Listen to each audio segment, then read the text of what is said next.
Selamat malam saudara yang dikasihi Tuhan. Senang bisa berada di tengah-tengah ruang Anda dalam renungan malam dari Pendeta Dr. Erastus Sabdono bersama saya Yohana Ibrahim dengan tema Tuhan, Engkau kebahagiaanku satu-satunya. Sejatinya Tuhan adalah kebahagiaan kita satu-satunya. Tapi masalahnya Tuhan tidak kelihatan. Bagaimana kita bisa menjadikan Tuhan kebahagiaan kita? Ini yang tidak bisa diajarkan dengan kata dan kalimat dengan mudah. Tapi kita harus menggumuli. Percaya bahwa Allah itu ada. Ibrani 11 ayat 6. Yakin bahwa Allah itu ada. Tetapi bukan hanya yakin Allah itu ada, melainkan juga mengalami Allah yang ada tersebut. Allah yang eksis tersebut. Mengalami dan kita bisa merasakan sukacita dan damai sejahtera dari Allah melalui pengalaman yang kita alami tersebut.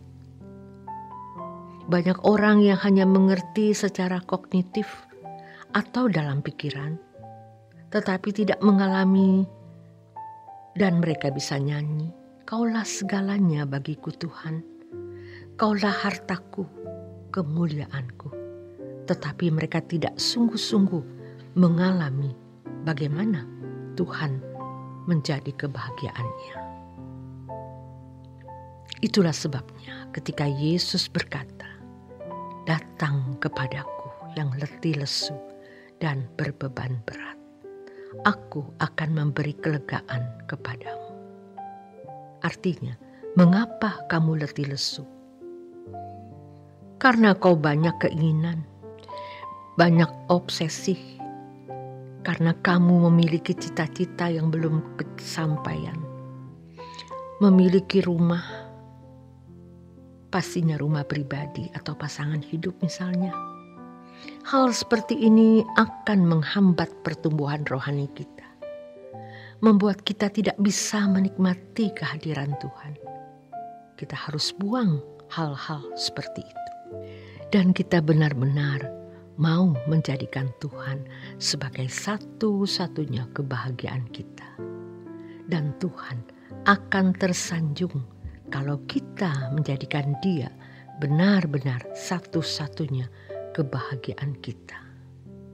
Ini yang namanya benar-benar memuliakan Allah. Artinya menganggap Tuhan itu mulia, menganggap Tuhan itu agung, menganggap Tuhan itu besar, dan memang demikian adanya. Oleh sebab itu, kita harus selesai dengan diri kita sendiri. Kita harus bisa mengatakan kepada jiwa kita, sudah, jangan ingini apa-apa. Ayo, ingini Tuhan dan kerajaannya saja. Kita yang berkuasa atas diri kita sendiri.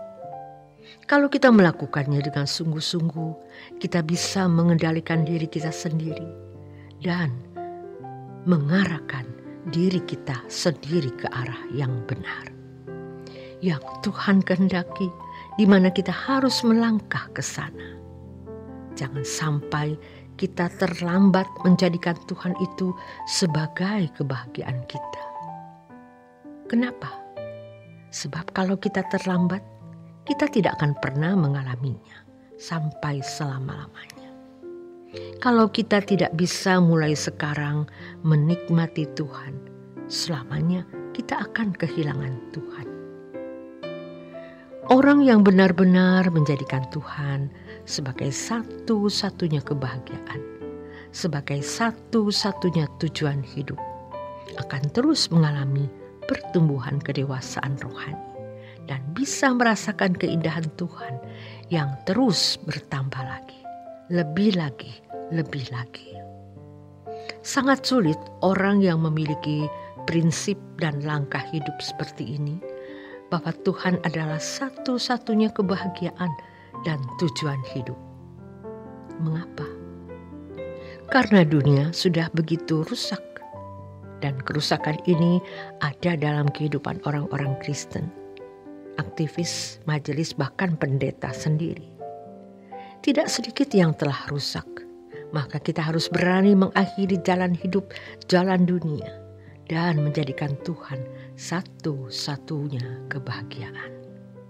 Pada umumnya, orang telah terikat oleh percintaan dunia, terikat oleh berbagai keinginan dan kesenangannya sendiri. Dan itu membuat orang Kristen tidak mengalami pertumbuhan rohani. Di dalamnya, ia tidak semakin menghayati dan mengalami keindahan Tuhan. Betapa bodohnya manusia yang memiliki dunia daripada memilih Tuhan sebagai satu-satunya keindahan.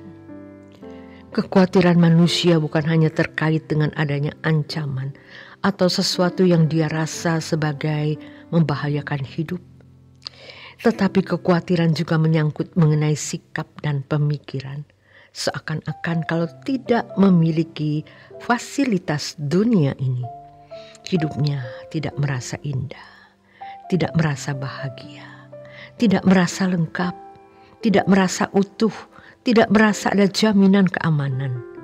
Ini yang merusak. Dengan cara demikian, seseorang terikat dengan dunia, tidak terikat sebagaimana mestinya dengan Allah. Betapa bodohnya manusia yang memilih dunia daripada memilih Tuhan. Ketika seseorang masih mengharapkan kebahagiaan dunia ini, tidak mungkin ia bisa bertumbuh dalam iman. Percuma rajin ke gereja, percuma jadi aktivis gereja, percuma jadi pendeta, percuma jadi teolog, percuma jadi ketua sinode, percuma. Sebab dia tidak akan mengalami pertumbuhan rohani yang benar.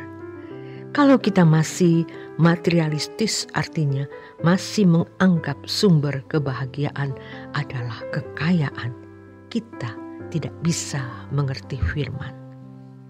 Mau khotbah sebanyak apapun, tetap ia tidak mengerti kebenaran. Seseorang bisa menalar firman Tuhan, tetapi ia tidak mengerti nafas dan tidak menangkap jiwanya. Makanya, lihat, orang-orang Kristen yang rajin ke gereja namun kelakuannya menyakiti sesama. Lihat aktivis, pendeta, teolog-teolog, mereka yang belajar di sekolah tinggi teologi, mereka jadi sombong secara akademisi. Dan kalau orang masih materialistis, dia tidak akan mengerti kebenaran. Ketika seseorang masih mengharapkan kebahagiaan dunia ini, tidak mungkin ia bisa bertumbuh dalam iman. Selamat malam, selamat beristirahat. Tuhan Yesus memberkati.